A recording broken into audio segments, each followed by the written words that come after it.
to the Thrive and Prosper series, okay? This is where we are going back in time to Dubai and letting you see the behind the scenes of the Thrive and Prosper event, where all of our mentees came and learned and grew and were inspired. Next up, we had Cass Winnie, who was gonna make sure that they did the content this day, all right? She was gonna make sure that whatever content that she had in her head that they should be doing, they executed on it in Dubai. Check out her execution session. I'm excited to step on the stage today to talk about content. Content is my baby.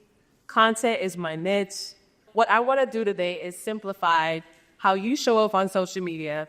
And I want to share with you my 3 C's on how to think less and create more. Before I jump into the 3 C's, your gift will make room for you.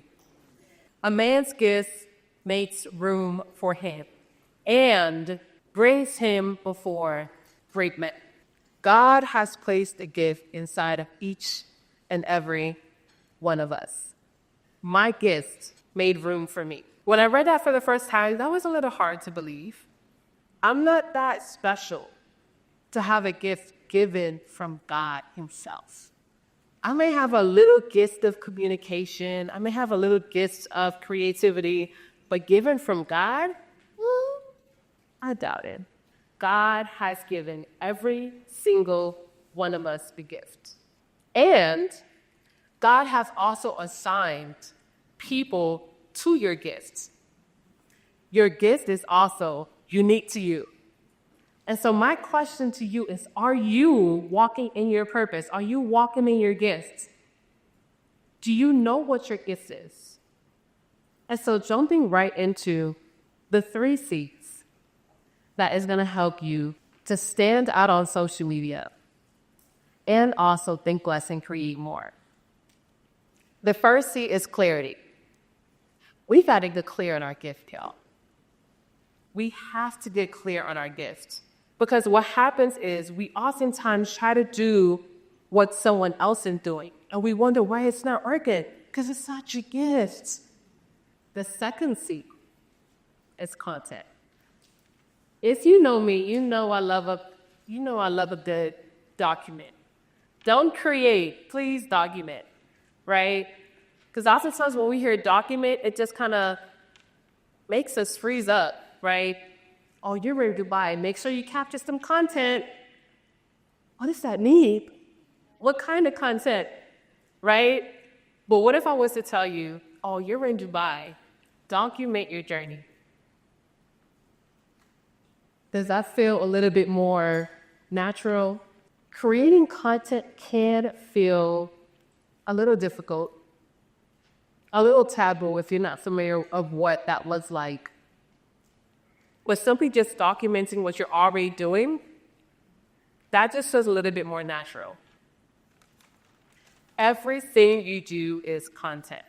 And so as you're creating content and you're capturing what you're already doing, you're documenting, this is called B-roll, right? So B-roll is just a little bit of footage that you're capturing of your day-to-day life. And the things that you can do with this B-roll when you're posting on Instagram, you can add a voiceover. We can add text on the screen. But what is most important is documenting what you're already doing. Because what stops a lot of people from creating content is not knowing what to create. If you have a meeting at 2 p.m., document your meeting at 2 p.m. If you're here in Dubai, just document you being in Dubai for the very first time. That is content. In addition to identifying your gifts, creating and documenting what you do on a day-to-day, Instagram stories is your jet. A lot of people still use Instagram stories simply just to repost the reel. If you tap into Instagram stories and you simply just show what you're doing on a day-to-day basis, this is going to build a like, know, and trust factor with your audience. What do you get it in? What is that impact you want to make? If you show me the behind the scenes of that, I am a virtual assistant. I'm about to hop on this plane. I am going to Dubai to sit at this conference, the Thrive and Prosper conference. I was sitting around a community of people who are thriving. In addition to watching it real, I'm like, oh, she do this in real life. This is what people live for. Do we know that people watch social media more than they watch television. So essentially, I need you and I want you to look at your Instagram page as a network, as a television show. What is your Instagram's page selling? Every time someone clicks on your Instagram story or they click on your page to view your episodes, what are you selling? And so simple tools to document your journey as you're creating content. I have a tripod to also create content. Fairly simple. I mean, it fits into your purse. It fits into your pocket. You pop it open just like this, slide it up. It's ready to go. And so if I wanted to document me being on stage right now and talking to you guys, because I already had to be up here, right? This is not an inconvenience to me. This is me just documenting what I already got to do. I slide my forward just like that, and bam. Documentation of what's already on my schedule to do. I'm creating content.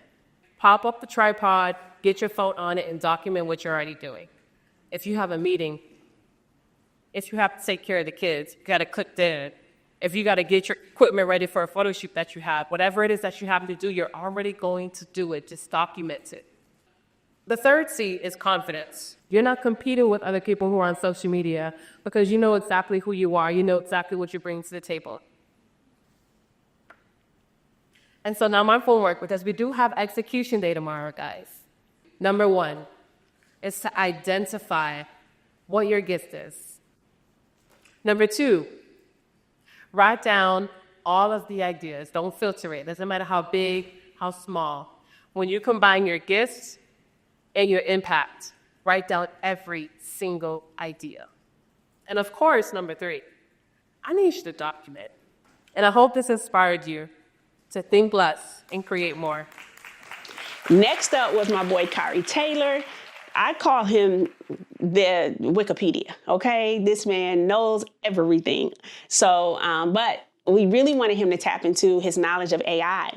And so we invited him on so that they literally could write out their AI, they could write out their emails for marketing and for, their email marketing and different things like that. They could do it right there in the session in Dubai and leave with their emails written. And so he did that in his session. It was pretty cool. Check it out.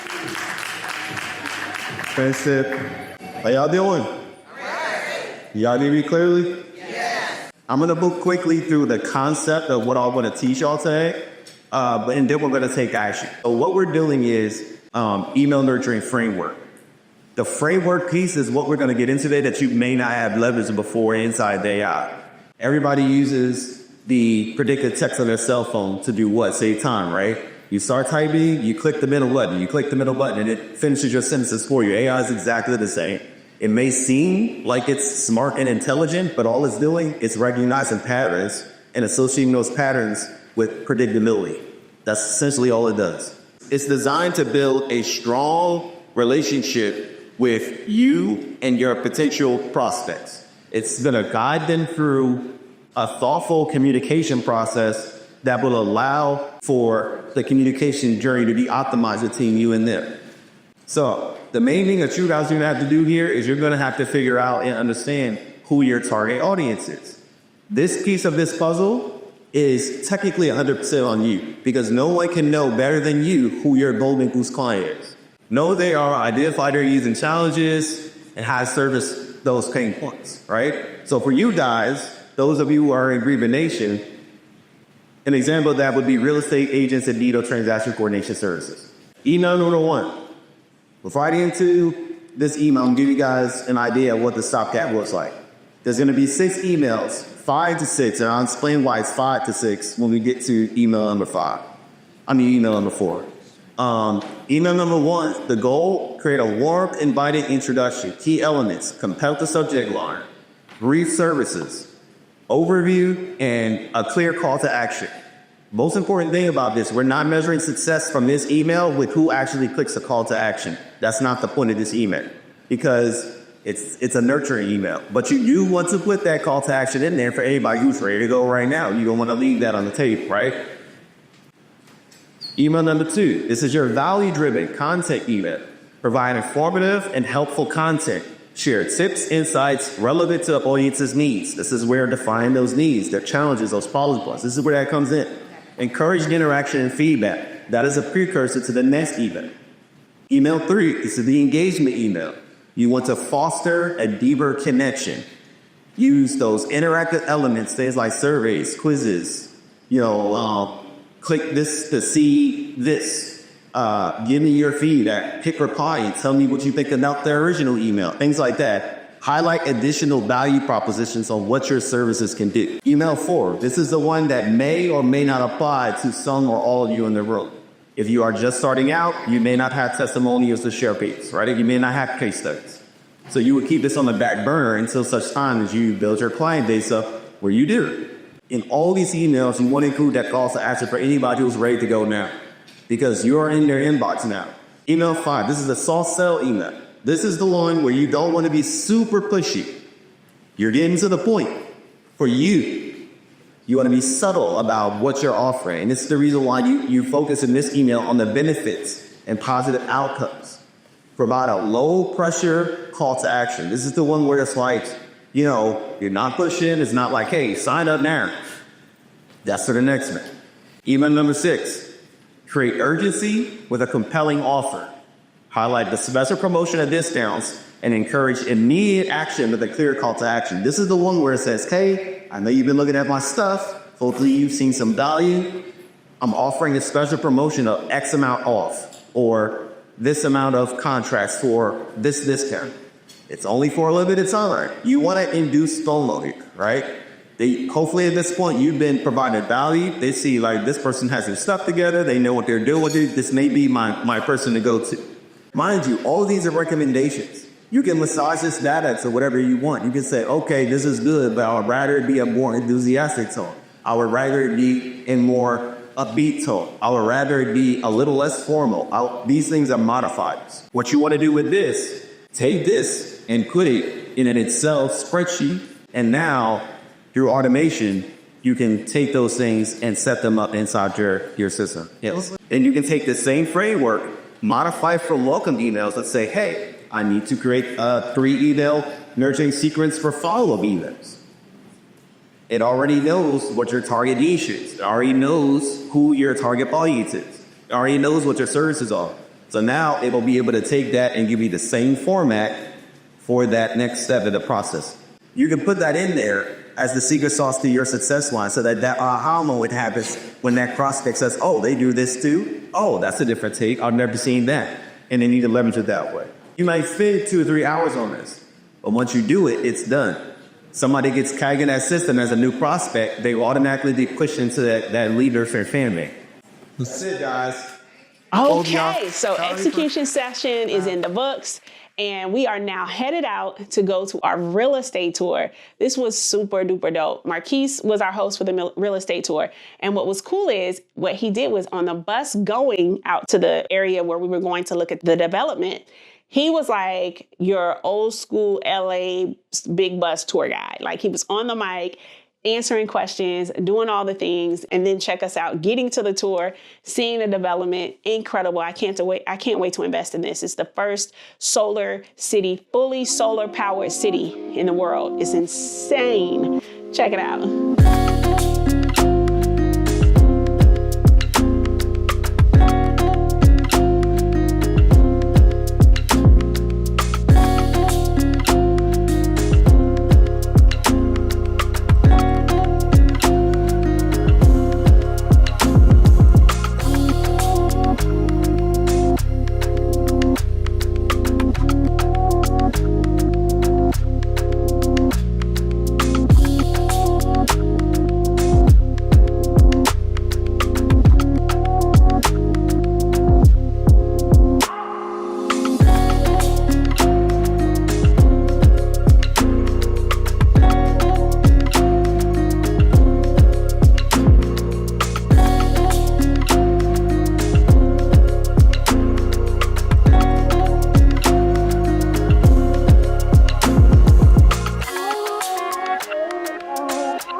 guys, I'm Marquise, and we are here in Dubai at the very first smart city, guys. If you can look, this is the plan for Expo City 2020. You'll see that it is amazing, and it has solar power. It has 5-minute walk to anything that you're looking for, from dining to entertainment to shopping. Over here, it's going to have a metro. It has tons of residential buildings, apartment high-rises, villas, and townhouses. So this is the city of the future, and it's going to be only 10 minutes away from the new airport here in Dubai. Hop in here for a second, okay? Tiffany from the future. I'm actually back in my home office in this clip. But I just want to make sure that if any of you that are watching are aspiring entrepreneurs and are interested in learning the business that I started, that I scaled, and I sustained to this day, 10 years later, I still have this business and it's thriving, doing incredible, and I teach others how to build the same one. I want you to go to tiffany'smasterclass.com, register for my free training. It is live and it is in depth, okay? I do not waste your time. Just because it's free does not mean that I take your time for granted. I give you every single strategy I did to start, everything I did to scale, and everything that I'm currently doing to sustain the success that we have. I shall see you soon. Back to the video. So execution day and the real estate tour day, it's in the books, okay? It's in the books. So the next day, this was super cool, okay? I call this office hours. I had never seen anything like this before, and I made it up, to be quite honest with you, right? I didn't make up the term office hours, but I made up this in a conference form. And so what it looked like is all of the speakers come to, and we went up going to the same place we did the registration party. So we come to a place called the Citadel. It's in the hotel where we're staying. And we all just kind of spread out. Like, we ended up reserving the whole restaurant. It's like a restaurant slash, like, really, it reminds you of like almost like a nightclub, but we had it all to ourselves. So we all are sitting in different little corners, all the speakers. So it's me, it's Words, it's Kyrie, it's Tuka, it's Rochelle. It's all of us in the room. Coach B is there, who trains them on transaction coordinating for those of my peeps that are there from Reva Nation. And so we're all just in our little spots. And you literally just show up. You don't have to have an appointment. As long as you were an attendee at the conference, you show up and you have access to us. So if you see somebody sitting with me, then you wait for them to get up and then you sit right down and ask me whatever questions you like. I don't set out a timer. If we sit and talk for 5 minutes, great. If we talk for 30 minutes, great. But I just let people, you get to flow and talk to whoever. When the time is up for the day, because we were there from like 10 to 3, when the time is up for the day, that's it. But up until then, you have full reign. And you could tell, like, they would sit down, they would sit with me, and they would stand up and they would look around the room like a buffet and be like, I want to talk to him. I want to talk to her. Some of them wanted to talk to each one of us, and they didn't even have a question per se. They just wanted to make sure they spoke to each speaker. And that was okay too, right? Because the people that came and took advantage of office hours, I know they went back home feeling fully equipped to take on whatever goals that they had written down that day, because it was such intimate coaching. It was catered to whatever they were going through and their needs. And if they had some mental blocks, we were able to talk through those things. A lot of times people would come to me, they wanted spiritual advice because they know me from the God's Math series and they know me from being a person that writes prayers and all that. So I'm like, whatever wisdom I have, I'll give it to you. You don't have to necessarily come to me because you're in Reva Nation or come to me for business advice. You come to me for whatever. You know that I have a gift to deliver back to you. So after office hours, the coaches had to rush back to the Airbnb so we could get freshened up for the farewell party that was that night. And it was time to bid adieu to these incredible people that had traveled all the way from America to spend the week with us. So check out the incredible farewell party. Kiana Taylor, again, came up with the theme Arabian Nights. So if you see the theme in the reds and all the thing, the gold, it was because that's the theme that she has set for everybody. I'm sorry I didn't look more Arabian Nightish. I did the best I could, okay? You know, from me watching me having to find a formal dress for a Words party, that was just not gonna work.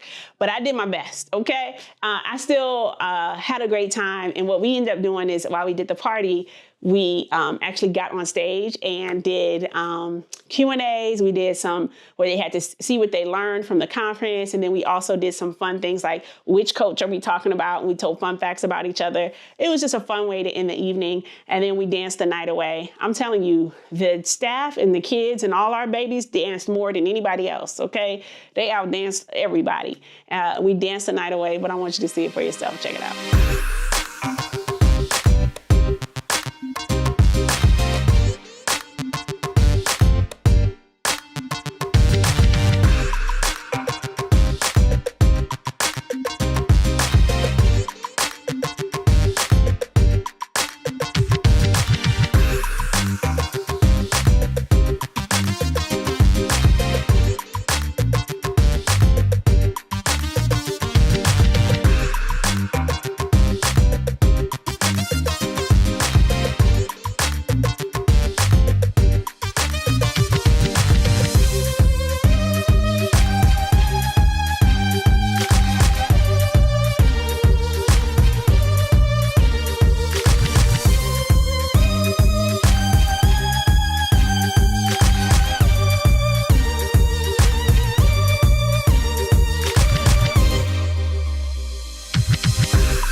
It was a wrap. Our staff stayed in Dubai for a few more days, and a lot of the mentees did too. But for the purposes of the event, it was a wrap. It was a wrap. To say that this wasn't an intense amount of work and logistical things to put together, I couldn't have did it without the help of our incredible media team. Shout out to our media team. Shout out to Kiana Taylor. Shout out to Jonathan, who helped locally with things that we needed. Shout out to the people that were coordinating things from the house, like Shirley and all the things. So it's just a lot of people that were holding us down to make sure that this thing went off without a hitch. And then, of course, even the emergencies that happened. Shout out to my husband. Shout out to Tuka, who just jumped in and helped us. So it was great. It was great to have the support and see something go on where I think from the mentee's eyes, it was seamless, right? That's all you pray for in an event. You don't mind if it gets a little chaotic behind the scenes. You want them to have a great experience from their perspective, because they traveled so far to come to Dubai. So they got to experience Dubai. We got to experience Dubai. And we had a few days, that we stayed behind and did some fun things. But for the most part, we did most of the things already at this point. And so thank you for watching. If you want to see the full event, again, the link is in the description below. I would love for you to see all of these presentations and the execution sessions and all of that in a full form where you can really get the most out of it. You can take notes and you can almost feel like you were there getting that information. So you can grab the replay. We have the replay available. And if you've made it this far in the video, do me a favor. Leave a comment below. Like this video, and if you haven't subscribed, lock in with me because we have more content coming, and I'll see you next time.